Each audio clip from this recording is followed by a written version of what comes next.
ليه حضرتك على الاستقالة اللي ميدو اعلن على تويتر النهارده؟ طبعا مش هناخد استقالة من على تويتر يعني انا قلت يمكن موقف رئاسة المدينة ان احنا ما شفناش الاستقالة بتبقى مكتوبة مش على تويتر.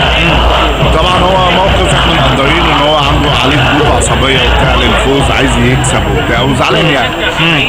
لكن احنا يمكن موقفنا في مجلس الإدارة قبل كده احنا بندعم جهاز فني وبندعم لعيبة حتى الوصول لنهائي افريقيا وحتى الفوز بالدوري ان شاء الله. ان شاء الله. طيب يعني شايفينك النهارده موجود في التمرين، يعني هل ده رد برضو على الكلام اللي اتقال انه المجلس مثلا هيوافق على استقالة ميدو؟ احنا مش هنقعد نثبت للناس ان الجهاز باقي، مش كل ماتش نقول الكلام ده. ممكن انا قلت لحضرتك قبل كده ما عملتش سالنا السؤال ده بعد كده. احنا لما نعوز نطيل الجهاز الفني لو احنا شايفين ان الاوضاع محتاجه الجهاز الفني هناخد القرار ده، لكن احنا في ظهره وبندعمه وواثقين فيهم ان شاء الله. شايف حظوظ الفريق في الصعود لمربع الذهبي بعد الخساره من الاسماعيلي شايفها ازاي؟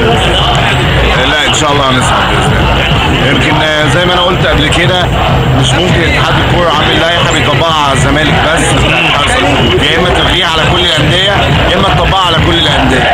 فاحنا يعني في انتصار، لكن احنا مش هنحط املنا على اتحاد الكوره يدينا حقنا ولا لا. احنا كده او كده لينا ان احنا نسعى في الملعب ده نفسي ايه.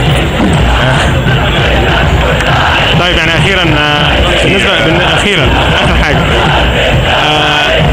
حته التشكاوي على نتيجه ماتش بتروجيت والاسماعيلي.